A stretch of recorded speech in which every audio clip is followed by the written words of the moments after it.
Ndugu zangu wa Tanzania, mahali popote mlipo, naomba niwasalimie na watazamaji wote kwa ujumla. Hamjambo, natumai umzima, ubuheri wa afya, nami penye nipo kukwema. Karibu katika mwendelezo wa matukio yale ambayo yanaendelea kushuhudiwa katika taifa la Tanzania. Waswahili walisema ya kwamba kilicho na mwanzo hakikosi kuwa na mwisho wake.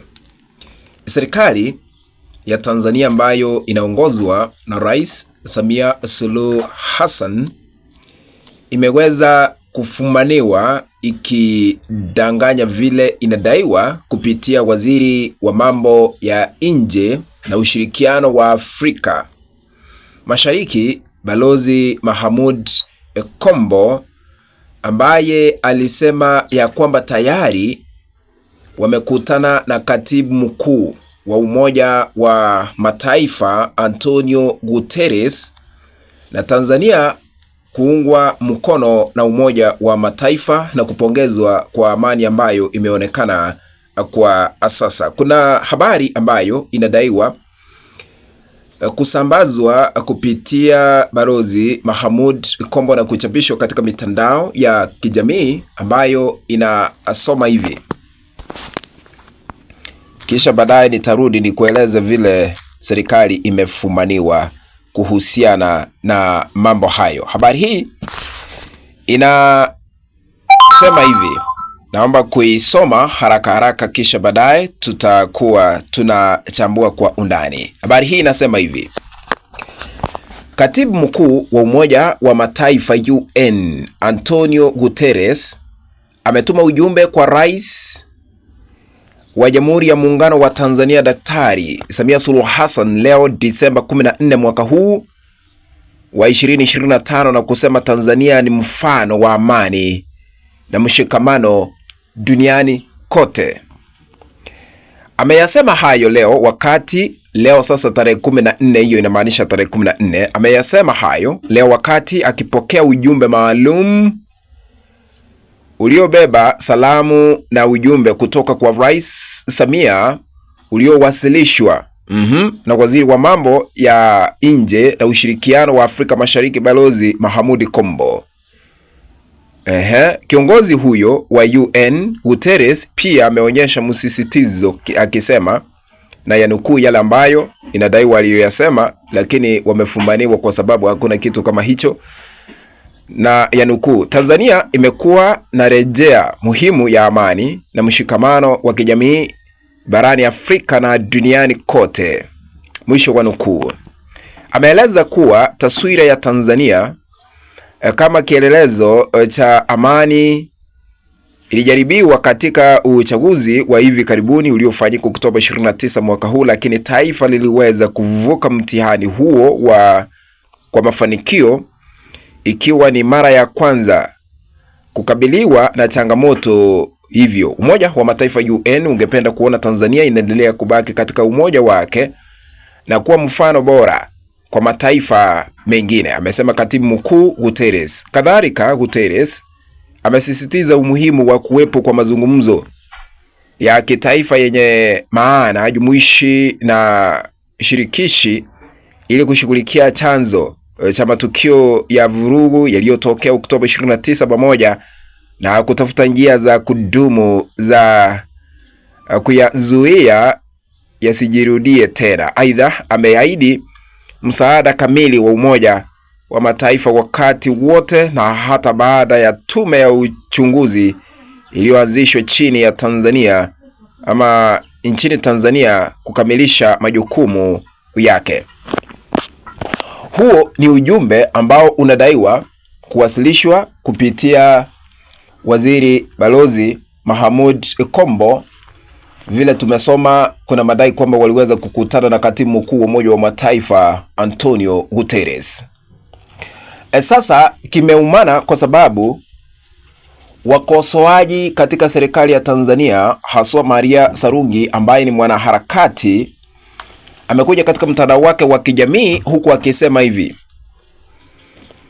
upuzi on flick, huu upumbavu mtawadanganya wa Tanzania wa enzi hizo, huu ujumbe mlioweka haupo mahali popote kwa upande wa UN.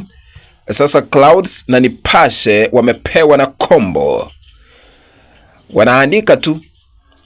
Waliandika maneno ya Antonio Guterres ya Oktoba 30, maana ujumbe wa kulaani mauaji aliyaweka hadharani na hadi kwenye website ya UN. Huu ujumbe wanaposti hizi media bila reverence. Alafu mlikutania wapi? We kombo, mbona husemi umesema? Leo hujataja location au mlikutana hotelini. Ukaomba picha na sasa unaleta story za ajabu. Baba mtu mzima anazurura tu kutafuta picha. Uzuri wenye akili wamekataa hata kuonana na wewe. Ila hii serikali haramu inafanya low quality drama, ila hatudanganyiki. Tunasema Samia must go and justice for the victims of Tanzania massacre December 25th na Januari maandamano. Sasa ni ujumbe wa Maria Sarungi, anasema ya kwamba walikutana wapi? Hatujaona. Ni hoteli gani? Wapi Guterres amezungumza? Na kwa sababu mtandao wetu lazima tuhakiki chochote kabla ya kukileta hewani, kwa sababu tunafanya uchanganuzi, tulienda moja kwa moja katika mitandao ya kijamii ya Antonio Guterres na Umoja wa Mataifa. Hatujaona picha ya pamoja kati ya Antonio Guterres na Balozi Mohamed Kombo mahali popote pale. Lakini ujumbe ambao tumeona wa mwisho kuhusiana na Tanzania, Antonio Guterres ama Umoja wa Mataifa umeandika ni huu. Antonio Guterres katika mtandao wake wa kijamii wa X, ukipenda Twitter hapo zamani, unasema ya kwamba, na ujumbe huu uliweza kuwekwa saa ngapi hivi? Saa 4 na dakika 58 za usiku tarehe 31 mwezi wa 10 mwaka huu 2025, na ulikuwa unasema hivi, nitakuwa na usoma kwa Kizungu kisha baadaye nitakuwa na tafsiri. Akaandika Antonio Guterres ambaye ni katibu mkuu wa Umoja wa Mataifa, akasema ya kwamba deeply concerned by the situation in Tanzania, including reports of deaths and injuries during demonstrations. I call on all to exercise restraint, reject violence, and engage in inclusive and constructive dialogue to prevent further escalation.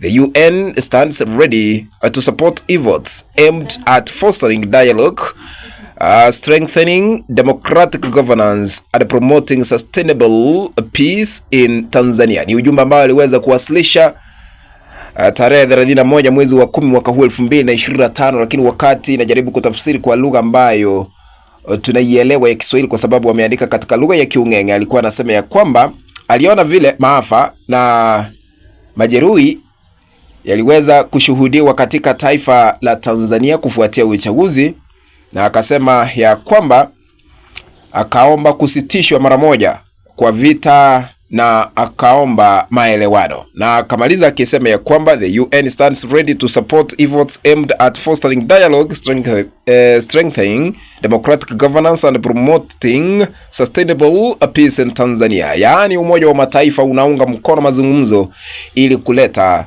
amani.